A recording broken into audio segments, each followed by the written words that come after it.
नौर की इस पावन धरा पे आज की इस जन ओंकार महारैली में मंच पे विराजमान परम आदरणीय हनुमान जी बेनीवाल साहब,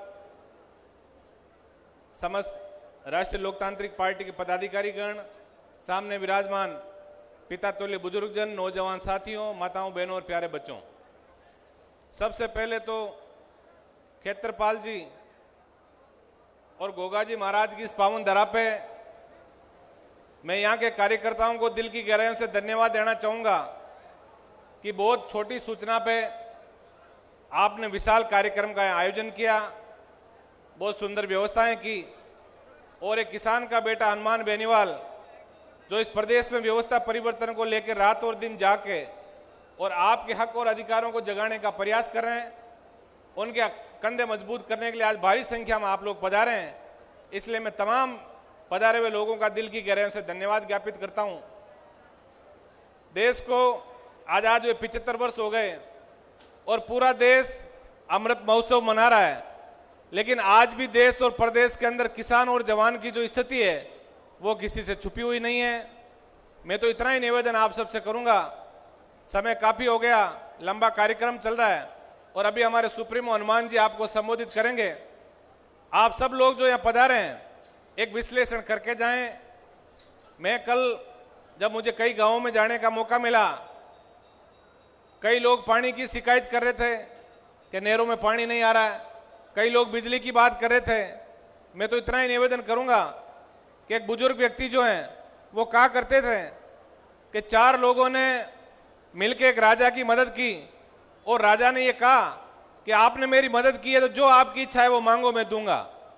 तो किसी एक व्यक्ति ने कहा मुझे मेरे गांव में सड़क बना दीजिए, दूसरे व्यक्ति ने कहा मेरे गांव में स्कूल खोल दीजिए, तीसरे व्यक्ति ने ये कहा कि मेरे गांव में बिजली की व्यवस्था कर दीजिए।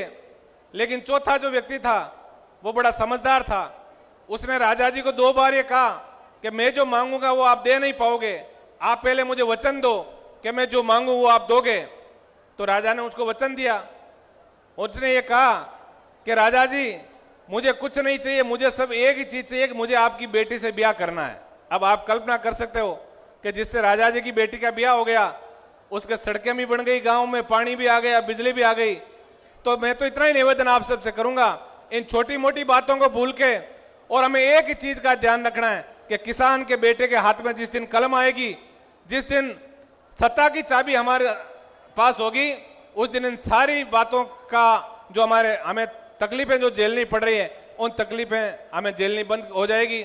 मैं इतना ही निवेदन आप सबसे करूंगा कि किसान का बेटा हनुमान बेनीवाल रात और दिन जाके, अभी आपने देखा किस तरह बजरी माफियाओं से लड़ते हुए पूरे राजस्थान के अंदर हल्ला बोल के कार्यक्रम किए, जन ओंकार रैलियों के माध्यम से पूरे प्रदेश भर में हमारे कार्यक्रम चल रहे हैं।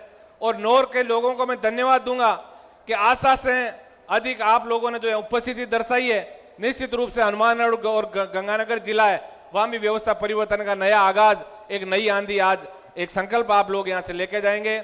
एक बार पुनः मुझे अच्छी तरह याद है, यहाँ कुंभाराम जी आर्य जैसे महान नेता हुए, लेकिन बीच में निश्चित रूप से राजनीतिक कमजोरी भी यहाँ की रही।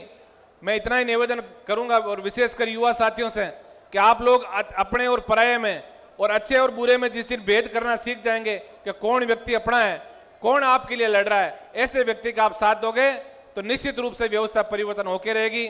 हनुमान बेनीवाल जी एक ही बात कहते हैं कि मैं राजस्थान में ऐसी व्यवस्था चाहता हूं कि कोर्ट कचहरी तहसील थाने के अंदर जब कोई दलित पीड़ित गरीब व्यक्ति जाए तो वहां का अफसर खड़ा होकर पूछे कि बाबा बताओ मैं आपकी क्या सेवा कर सकता हूं। ऐसी व्यवस्था हनुमान बेनीवाल जी राजस्थान के अंदर बनाना चाहते हैं।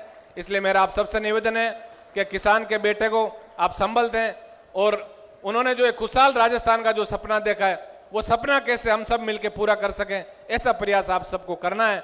मैं एक बार पुनः यहाँ जो भी पधारे हैं आप सबको दिल की गहराइयों से धन्यवाद देके और इसी अपेक्षाओं के साथ कि आप हमेशा किसान के बेटे हनुमान बेनीवाल जी के साथ कंधे से कंधा मिला के और 2023 का जो चुनाव है उस चुनाव के अंदर एक पूरा किसान कौम और जो नौजवान का झंडा जो है वो राजस्थान के अंदर बुलंद करेंगे। धन्यवाद। राम राम साथ, जय हिंद। बहुत बहुत धन्यवाद बड़े भाई साहब नारायण जी बेनीवाल साहब का। अब हरियाणा से पहुंचे हमारे भाई साहब हरस जी।